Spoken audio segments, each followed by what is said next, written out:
Hi, I'm Melissa. Welcome to the second presentation of our series, Before Spirit Was Spiritualistic Philosophical Materialism from Genesis to Jesus. This second presentation is about material minds and mortality, and we'll be discussing death and human nature in ancient Israel. In our last presentation, Trent covered materialism and immaterialism and the core beliefs associated with both of them. And he also covered the history of Christian materialism. And he showed us the line of materialism that has flowed through the history of Christianity all the way back to the ancient world.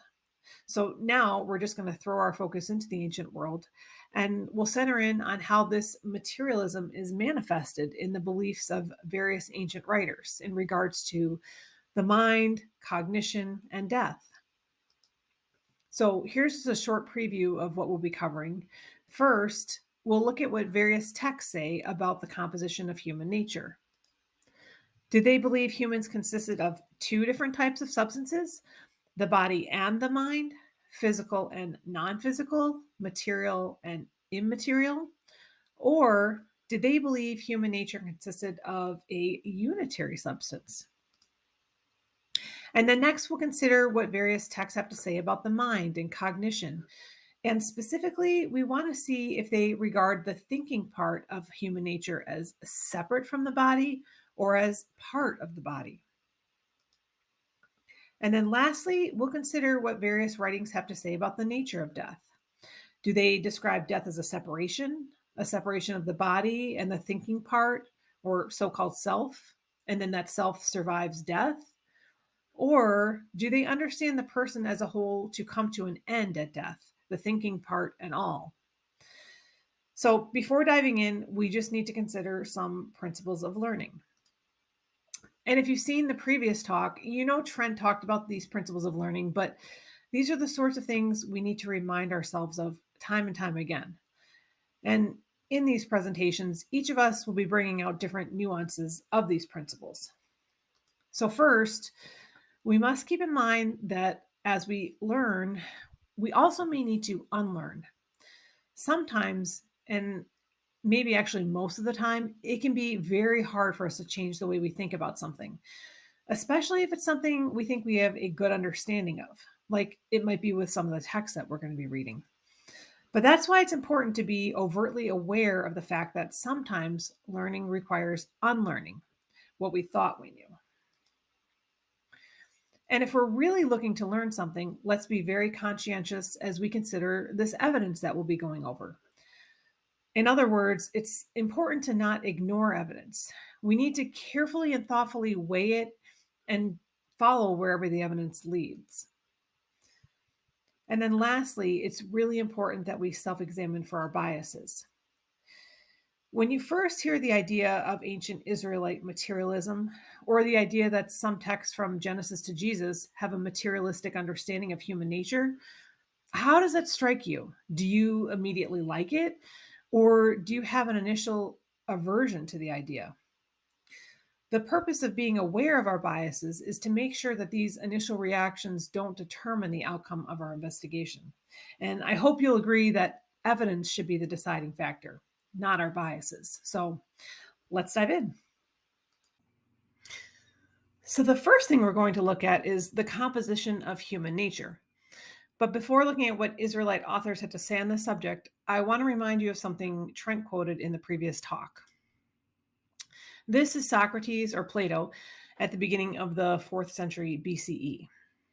So he says, "We believe, do we not, that death is a separation of the soul from the body, and that the state of being dead is the state in which the body is separated from the soul and exists alone by itself, and the soul is separated from the body and exists alone by itself? Is death anything other than this?" So, obviously, this focuses on the nature of death, but it also clearly expresses a view of human nature, specifically that human nature is dualistic. So, it includes body and soul as two distinct aspects of humans. And you might recall from the previous talk that in this writing from Plato, the soul is plainly described as incorporeal. It turns out this dualistic view of human nature was also held by some ancient Jews. Here, this is Philo of Alexandria. He was a contemporary of Jesus and a Platonist, a follower of the philosophy of Plato. So here's how he described human nature. The body was created by the Creator, taking a lump of clay and fashioning the human form out of it.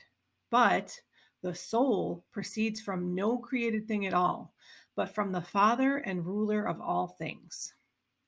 So this presents the human as having two parts: the body, which was formed of clay, and the soul is a separate part that comes directly from God. In order that, even if man is mortal, according to that portion of him which is visible, he may at all events be immortal, according to that portion which is invisible. And for this reason, one may properly say that man is on the boundaries of a better and an immortal nature, partaking of each as far as it is necessary for him, and that he was born at the same time, both mortal and the immortal, mortal as to his body, but immortal as to his intellect. So plainly, this presents a dualistic view of human nature. The body is mortal, but the soul, the intellect or the mind, is said to be immortal. And this is obviously very similar to the view expressed by Plato. But now let's go back to a much earlier point in Israelite history and consider the view of human nature presented in the famous story of the Garden of Eden, back in Genesis 2. So this text says, "And Yahweh of the deities formed the human, dirt from the ground, and he blew into his nostrils respiration of life, and the human became a living body." Okay, so let's take a look at some key things that we can find in this passage that are going to give us some insight on what this author thought about human nature. The first thing we can notice is that it does not say that Yahweh formed the body of a human or the body for the human. Note how this is different from what Philo had said. Philo said God formed the body from clay and that God fashioned the human form. But the human for Philo isn't the body formed from the ground. That is just the body of the human. But the human itself also includes an immaterial soul, which actually is the true self, the most important part of the human in Philo's view. But this text in Genesis says something really different. It says that Yahweh formed the human. The human, according to this text, is dirt from the ground. And obviously, not dirt still organized as regular dirt, and not dirt superficially shaped into the form of a human. The idea here is that Yahweh formed an actual human of dirt. And after the fully formed human was in existence. The next step was to make it start breathing. This portrays the creation of the first human as being the reverse of the process of death that is common in humans in general. Ancient Israelites knew that when a person dies, they no longer breathe and they exist as a lifeless human body. And then that body gradually decomposes into dirt. And this made it obvious to them that the human is dirt, just highly organized into various organs and tissues. And that is exactly what this account describes. First, there's just dirt, but then it is organized or formed into a human. And then lastly, the human is made alive through respiration. But notice the organized dirt is the human, according to this text. In other words, the human is not dirt plus an immaterial soul or an immaterial spirit. It's not something corporeal plus something incorporeal. Instead, the human simply is the organized dirt. And actually, in Hebrew, this is even more plain. The word for human is Adam, while the Hebrew word for ground is Adamah. And you can hear that they're related. So even the word for human means ground creature or earth creature. And I should add also that the respiration of life here isn't anything spiritualistic. It's just simply physical respiration. This fact is clear from the fact that this same author, in telling of the flood in Genesis 7, said, "All in whose nostrils was respiration of breath of life from all that were on dry ground died." And that's Genesis 7:22. And this refers to all land animals. They all breathe air, and so do humans. Okay, now there is one more aspect we need to consider with this passage, and it's an important word. The word translated here as body. This word is sometimes translated as soul. And as you know, people often think soul refers to something immaterial. But as we'll see, that is not the case. The word for body here is nephesh. And this word doesn't mean anything immaterial. In fact, other animals are also called nephesh, or bodies as well. Consider, for example, this passage from Genesis 1.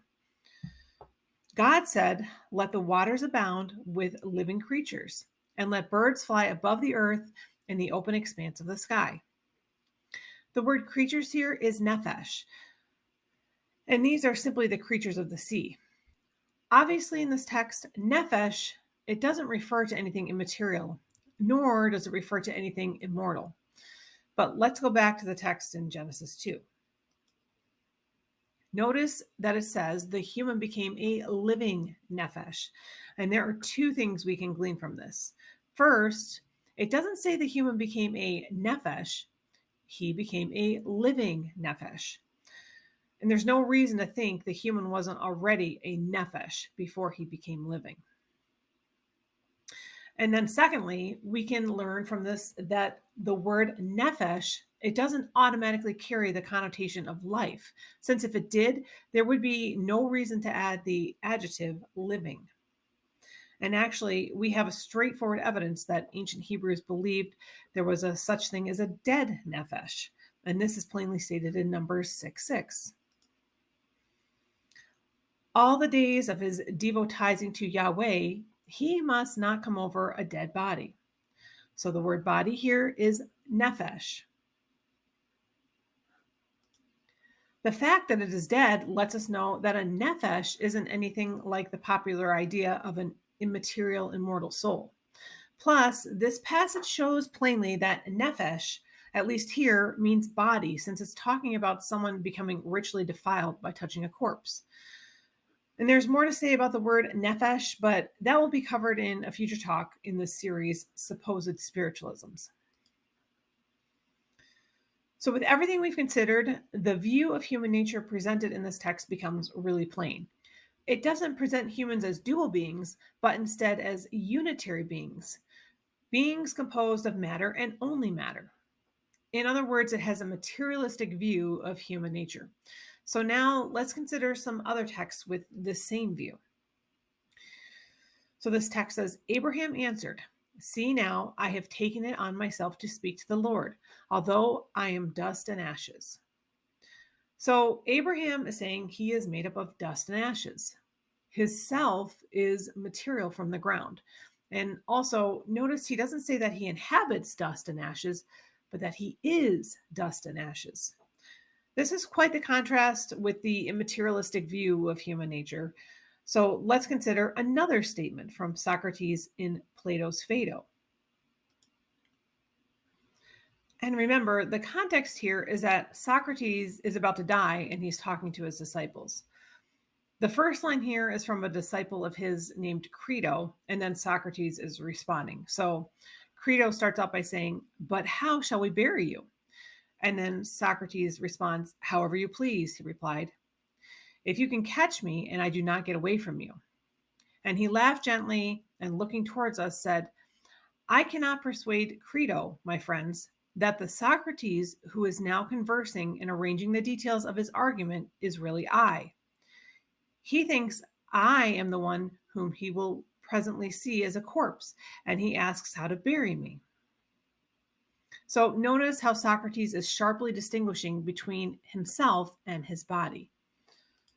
He continues, "You must give security that I shall not remain when I die, but shall go away, so that Crito may bear it more easily and may not be troubled when he sees my body being burnt or buried, and think that I'm undergoing terrible treatment, and may not say at the funeral that he is laying out Socrates, or following him to the grave, or burying him. For, dear Credo, you may be sure that such wrong words are not only undesirable in themselves, but they infect the soul with evil. No, you must be of good courage and say that you bury my body. So Socrates regarded himself as being an immaterial soul, and his body as being merely a shell that he temporarily inhabited. But Abraham in Genesis 18, on the other hand, had no problem identifying himself as being just dust and ashes. And other Hebrews did the same. This comes from later in the story of the Garden of Eden. And these are words spoken to the human who was formed from the dirt. It says, in the sweat of your nostrils, you will eat bread until you return to the ground, for from it you were taken. For dirt you are, and to dirt you will return. So notice it says you will return to the ground. From it you were taken, and dirt you are. The perspective of this text clearly is worlds apart from the perspective of Socrates. As clearly as Socrates distinguished between himself and his body, it's just that clearly that this text identifies the self with the body. Now let's take a look at another text. This one says, for he has known our form. He has remembered that we are dirt. Again, the point being, it says we are dirt. And this simply is the composition of humanity according to these texts. And then next we have a text that wasn't included in the Protestant Bible or the Rabbinic Bible. Sirach, which was written in the early 2nd century BCE. Here are a few selections of what it has to say about the composition of human nature. The Lord created mankind out of earth and turned them back to it again. All men are earth and ashes.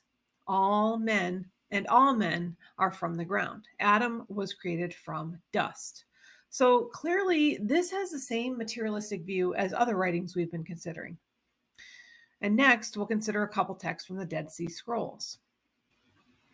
So this is from the Community Rule, which was something like a manifesto for the Jewish community who wrote and maintained the Dead Sea Scrolls. And both this and the next text we'll read were written in the 2nd century BCE, when Greek culture was increasingly entering into and influencing Jewish culture. And this certainly included the views of human nature expressed in Plato's philosophy, as we were reading about earlier. Some of the Jews adopted the dualistic view of human nature advocated by Plato, as we saw earlier in the writings of Philo, but others maintained the materialistic view. And that's exactly what we're going to see here. As you'll see, it quite overtly inquires regarding human nature and then provides a clear answer. So here's the text. And a son of humans, what indeed is he among the works of your venturing? And what is a born of woman residing before your face?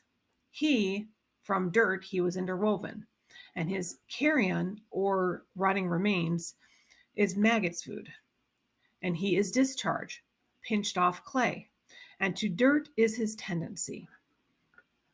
So plainly, this text takes a materialistic view of human nature, saying that humans are interwoven from dirt and are going back to dirt. Humans are creatures of clay. The next text is from a collection of hymns called the Thanksgiving Hymns. These hymns were likely written by the founding prophet of the Dead Sea Scrolls community, known as the Teacher of Righteousness. And there's good evidence that John the Baptist, Jesus, and Jesus's earliest followers were part of the same strain of Judaism as the Teacher of Righteousness. But getting into that would be beyond the scope of the series. Very much like the Community Rule, this text overtly asks what humans are and then answers it in clear terms. So this one says, what indeed is a human? He is but earth, pinched off clay, and to dirt is his returning. Yet you brilliantize him with your venturings like these. And with the foundation of your truth, you cause him to know. And I am dirt and ash. So, as you might have noticed, this answer pulls together various expression of the materialist perspective from the early Hebrew writings and then combines them into one definite answer. Humans are earth, we are clay. To dirt is our returning, and we are dirt and ash. Let's look at one more text on this point. And this time, it's a text written by someone within the early Jesus movement at about the same time as many New Testament texts were written. This text is known as First Clement, but it is actually written anonymously, other than being a letter from the community of Jesus followers in Rome to the Jesus followers in Corinth, not long after the death of Peter and Paul. And look what it says. What can a mortal man do? Or what strength is there in one made out of the dust? Plainly, this is the same view we've been reading in the other texts. This shows that members of the Jesus movement, at least at this early stage, held to the materialistic view of human nature. There's actually a lot of evidence that Jesus and his first followers held to a materialistic view of human nature beyond this, and that will become more and more evident throughout the series. But I'll just quote this one statement for now, since it expresses its view in the same way as the other texts we've been reading. All right, so what have we learned so far regarding what these texts have to say about human nature? Well, when it comes to the composition of human nature, we've seen that a number of ancient Israelite writings, from Genesis to the Jesus movement, take the view that humans are composed of unitary material substance. That is, according to these texts, humans are not dualistic beings. They're not both physical and non physical. We are unitary beings. And the one substance of which we are made is material, and specifically earth. Now, let's go on to our next section, the mind and cognition.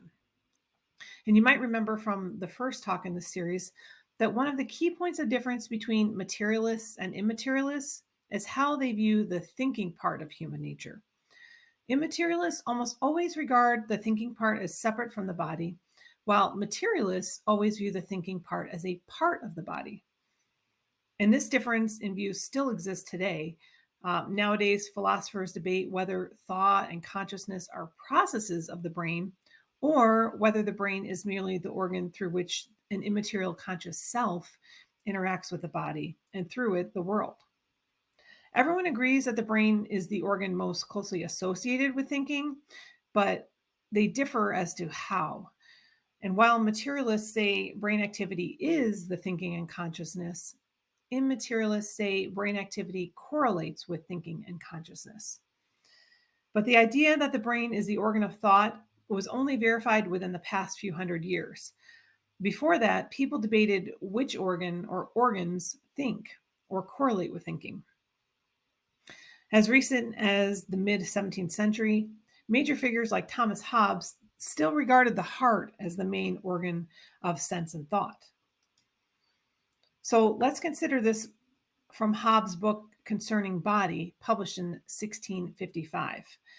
He's describing his understanding of how vision works. The action by which light is generated is motion. We may easily conceive what it is that the medium contributes, namely the continuation of that motion to the eye. And lastly, what the eye and the rest of the organs of the sentient contribute, namely the continuation of the same motion to the last organ of sense, the heart. So he saw the heart as the organ of sense. Later in the book, he says the same thing. And I won't read the whole thing, but he is again describing vision. He says that there's a propagation of light from the sun that eventually hits our eye. And then he says, the motion will be propagated to the innermost part of the organ of sight, namely to the heart. And from the reaction of the heart, there will proceed an endeavor back by the same way. This endeavor outwards is the thing which is called light, or the phantasm of a lucid body. So Hobbes, who was a man of science in his day, thought that the heart was the final organ of sight. It was the organ that made phantasms of lucid bodies. In other words, mental visual representations. And it isn't just sight. Throughout his book, he ascribes to the heart the mental representations of all our senses. He also ascribes to it appetites and aversion, which includes everything from fear to hope, hate to desire, willing and being unwilling, and the list goes on. I'm going to skip reading this statement as well, but it shows that he understood that the brain was involved in thinking and perception. But he still thought the heart was the primary organ, since he thought that if a motion is intercepted between the brain and the heart, the person won't experience perception. The main point is that even as recent as the 17th century, people simply didn't understand the functions of the brain and the heart and how they relate or don't relate to thinking and perception. Ancient Greeks debated on which organs were connected with thinking. Hippocrates actually argued that the brain is responsible for thinking. He said, "Some say that we think with the heart, and that this is the part which is grieved and experiences care. But it is not so. Wherefore, the heart and the diaphragm are particularly sensitive. They have nothing to do, however, with the operations of the understanding. But all of these, the brain is the cause." So notice that while arguing for the brain as the organ of thought, he had to combat the idea that the heart is. And this is because the heart as the organ of thought was a pretty common idea that had major supporters like Aristotle, among others. So I've been going through all of this because in order to read the ancient texts we're about to read with understanding, we can't interpret them through our own modern presuppositions. We need to be aware that the brain as the organ of thought was established relatively recently in human history, and that when we read ancient texts, if they attribute thought to the body at all, it might be to the organs other than the brain. And keep in mind as well that in the last talk, Trent read to us from Plato's writing Phaedo, where Socrates argued that the thinking part of the human nature isn't bodily at all. So the main thing we want to find out is whether the text we're going to be reading ascribe thought to the body or to something incorporeal. So let's start with the text we've already looked at. Remember, this text asks about human nature and then gives the answer so common in the ancient Israelite materialist school. Humans are organized dirt. But also, it says something quite relevant for the question of the mind and cognition. Notice the pronouns. What indeed is a human? He is but earth, pinched off clay. And to dirt is his returning. Yet you brilliantize him with venturings like these. And with the foundation of your truth, you cause him to know.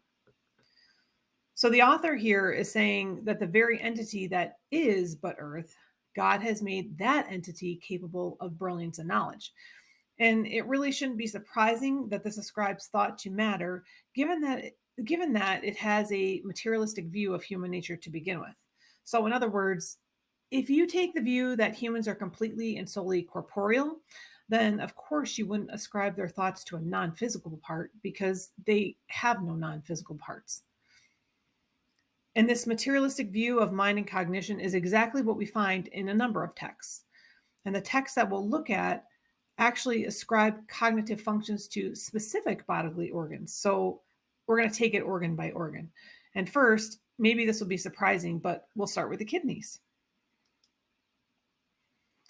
I bless you, Yahweh, who have counseled me.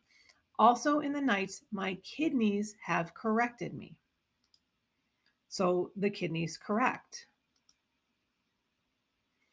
I, Yahweh, am examining heart and testing kidneys to give a man according to his way and according to the fruit of his works.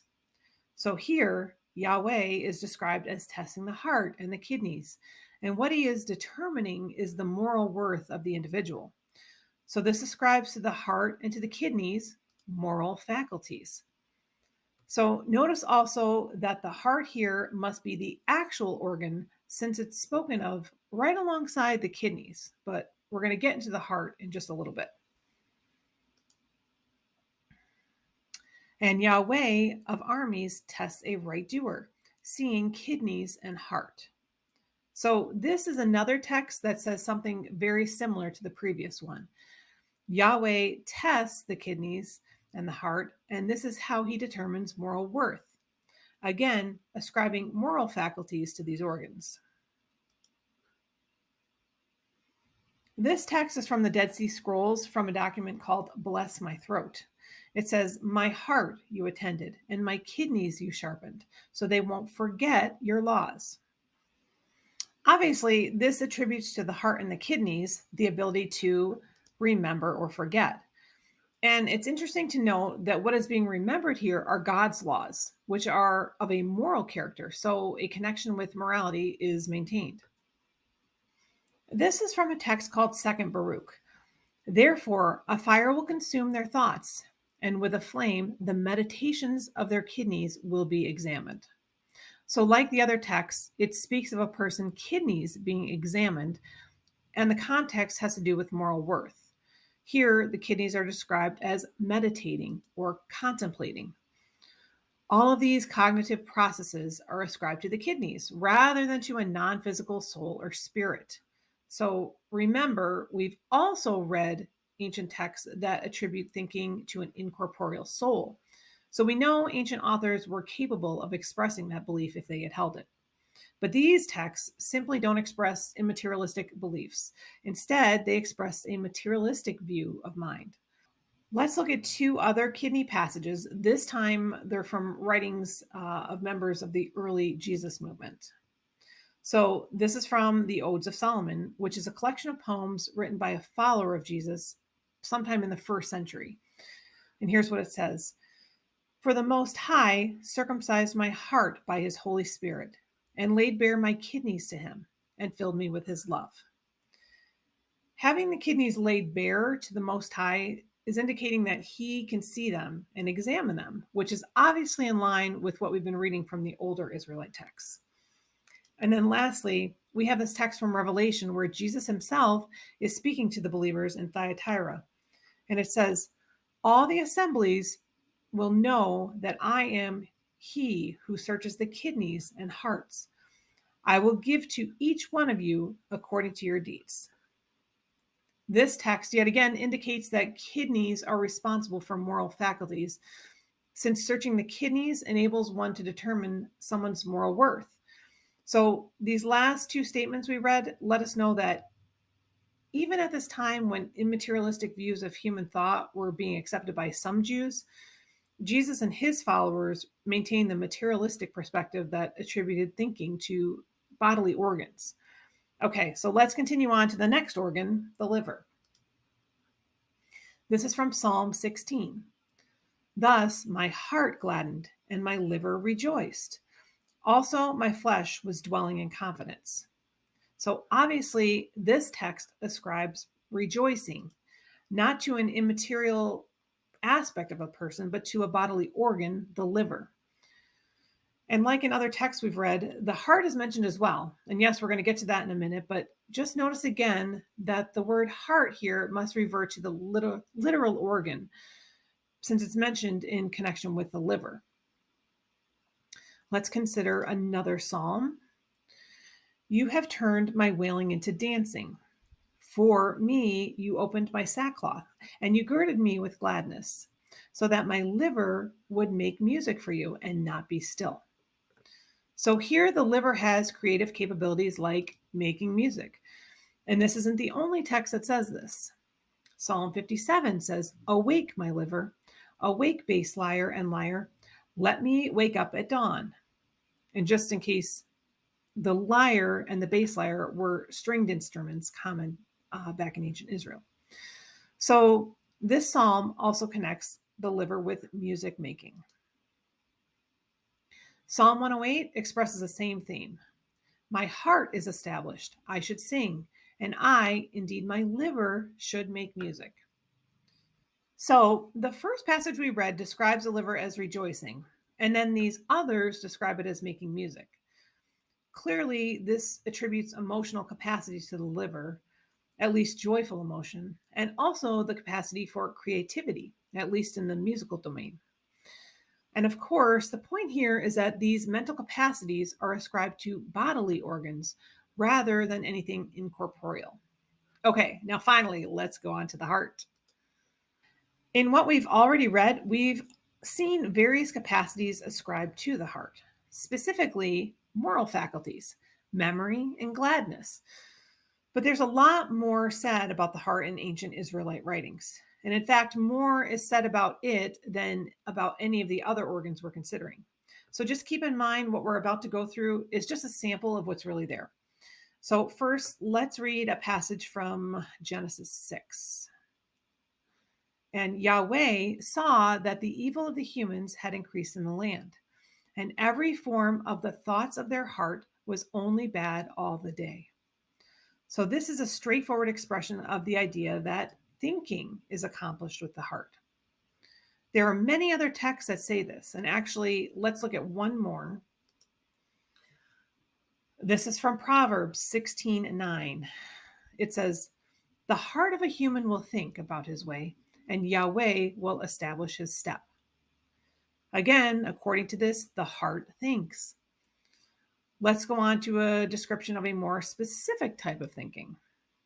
And this is back in Genesis in a story about Abraham.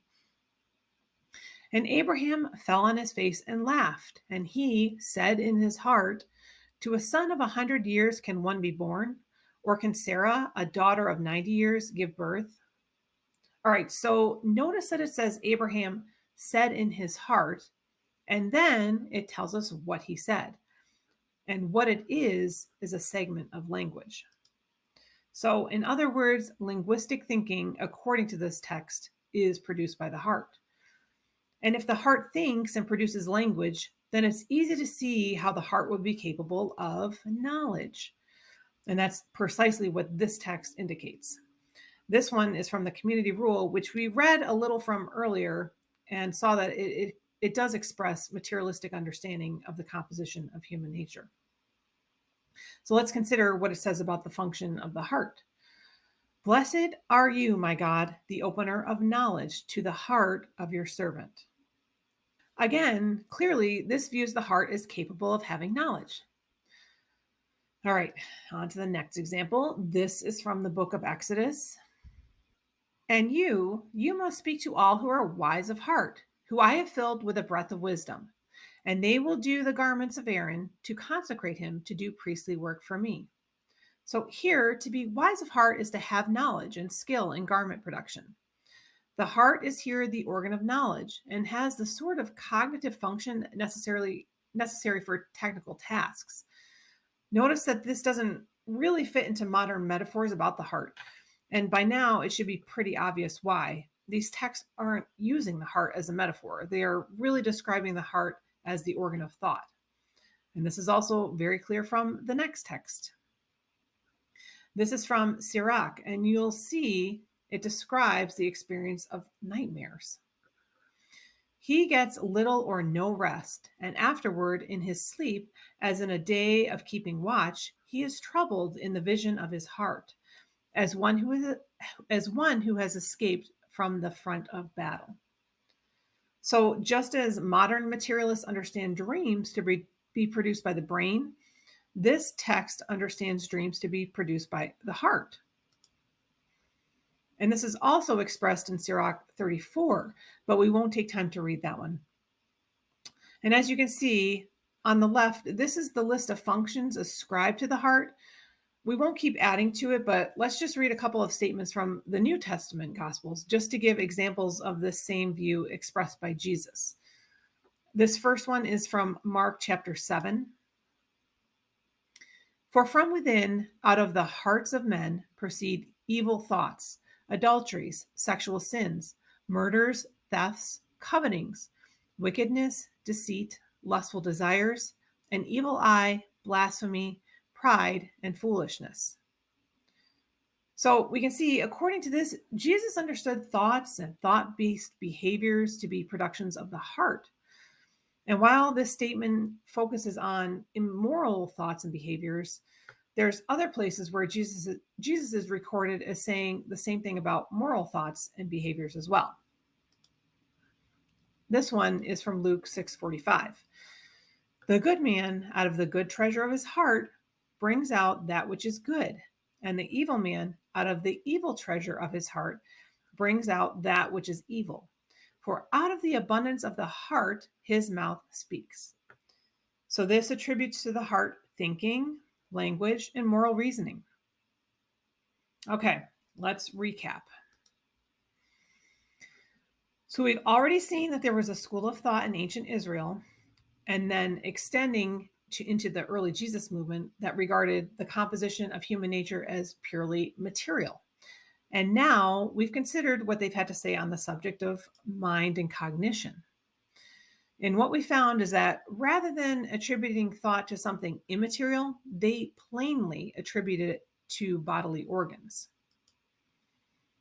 The texts that we've read are quite overt and specific in attributing the whole host of mental and cognitive functions to bodily organs. What immaterialists credit to an incorporeal soul, these Israelite materialists were crediting to bodily organs. And now we're ready to move on to our last section, the nature of death. Now, once again, this is a big subject, but our main goal is to see whether the texts present an immaterialistic view of death or a materialistic view. Now, remember what we read from Plato earlier, where Socrates said that death is the separation of the soul from the body. And Socrates emphasized the distinction between himself and his body.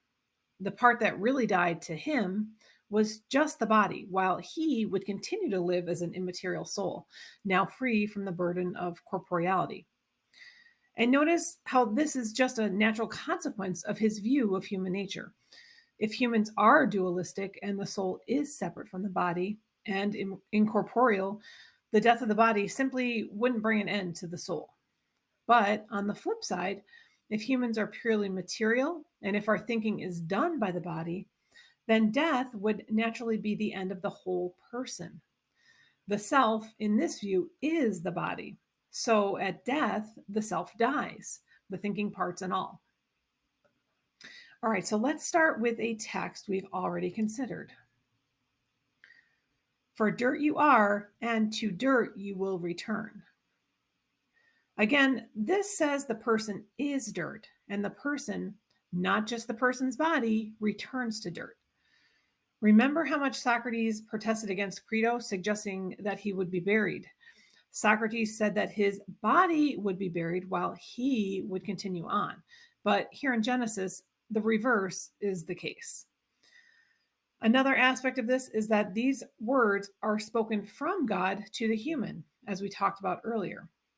So obviously, whatever is being spoken to is able to comprehend language.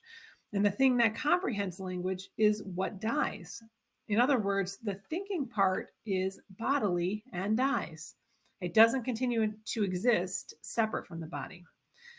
So this text gives one common way of describing death among these materialistic authors. We return to dirt. Let's look at a few other texts that say the same thing. First, the 2nd century BCE writing known as Sirach, it says, "The Lord created mankind out of earth and turned them back to it again." So mankind, not merely the bodies of mankind, are created from the earth, and they, not merely their bodies, return to it again. This is from Psalm 104. "You hid your face, they are terrified. You take their breath, they perish, and to dirt they return." Now, remember how in Genesis 2, breath is what made the human alive? Here, it's the removal of breath that causes a person to die. And death is described quite simply as the perishing of the people, not a separation of soul from body. And when they perish, they return to the dirt. And notice again that the breath here isn't anything immaterial. It's just physical breath.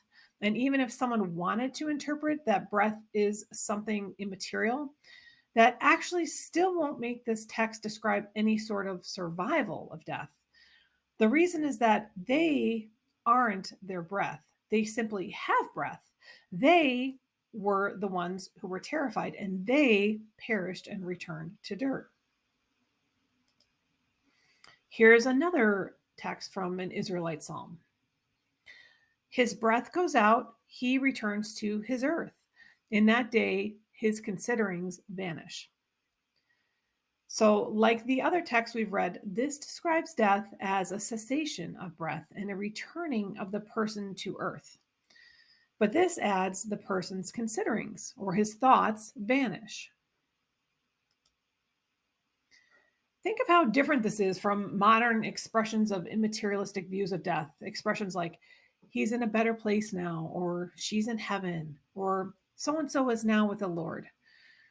And this is likewise so very different from ancient expressions of the immaterialistic view, like we read in Plato.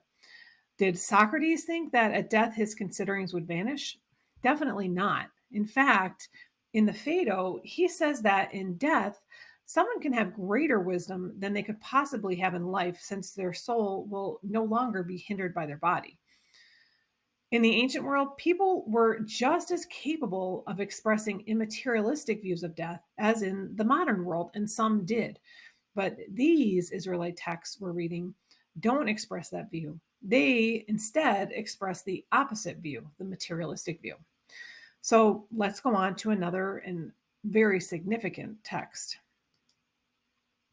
This is Ecclesiastes, and this reads, "And I said in my heart on the issue of the sons of the humans. The deities chose them in order to show them that they are themselves mammals. For what befalls the sons of the humans and what befalls the mammals, what befalls them is one. As the death of this, so the death of that. And one breath is for all. And the advantage of the humans over the mammals is nothing, for all are vapor. All go to one place, all are from the dirt, and all return to dirt." As you can see, this is a quite plain text. First, notice how it says, "I said in my heart." As we've already covered, this isn't a metaphor. It's actually attributing linguistic thinking to the literal heart. Next, it straightforwardly says that humans are mammals. This doesn't take the view that humans are separate from and above the animal kingdom. It rather places humans within the animal kingdom. And it says, we have the same death as other animals. It says we have the same breath as other animals. And it says all of us, humans and other animals, are from dirt and return to dirt. So as you can see, this text is incredibly clear in its expression of the materialistic view of human nature and death. And later in Ecclesiastes, it makes another equally clear statement. To the living, there is hope. For a living dog, he is better than a dead lion. For the living know that they will die, but the dead, they don't know anything. And there is no longer for them a reward, for their memory has been forgotten. All that your hand finds to do, do in your strength, for there is no work or thought or knowledge or wisdom in the grave, that whereto you are going. So according to this, death brings an end to the person, thinking part and all. It's not that there's an immaterial part that continues to exist unconsciously. There's just no immaterial part in the first place. Now let's briefly consider a few things from writings produced by earlier followers of Jesus. And they had a lot to say that is relevant for understanding their view of death, but a lot of it relates to resurrection. So I'll leave that to Mary for the next talk. But for now, though, there are just a few points I'd like you to consider.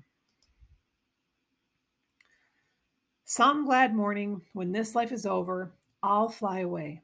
To a home on God's celestial shore, I'll fly away. I'll fly away, oh glory, I'll fly away. When I die, hallelujah, by and by, I'll fly away. Are you familiar with this? It's not from any early Christian text. It's actually a hymn written by a Christian named Albert Brumley in 1929. I'm quoting here because sometimes contrast can really help us to see something clearly. And this really does contrast with the view of death found throughout the materialistic writings from ancient Israel. Notice how death here is portrayed as a happy occasion, a glad morning, time to shout hallelujahs. And of course, the I of the hymn is supposed to fly away from the body and from this world at death, continuing a happy, conscious existence separate from the body. Okay, this is quite similar to the Socrates view, but so different from the view of the earliest followers of Jesus. For example, Paul says, the last enemy that will be abolished is death. So to Paul, death is not a happy thing, it's an enemy. And the way death loses its power, according to early Christian writings, is through the resurrection. This is from Romans 6:9. Christ, being raised from the dead, dies no more. Death no longer has dominion over him. So death no longer has dominion over Christ through the resurrection. And according to the Gospel of Luke, Jesus said something similar regarding all who will be raised to everlasting life. They can't die anymore, for they are like the angels and are children of God, being children of the resurrection. So death here isn't a friend. It isn't a means of freeing someone from corporeal bondage to be united with God. It's quite the opposite, actually. Death, according to these texts, is an enemy that people need to be saved from. People need to be freed from the dominion of death, and this is accomplished by bodily resurrection.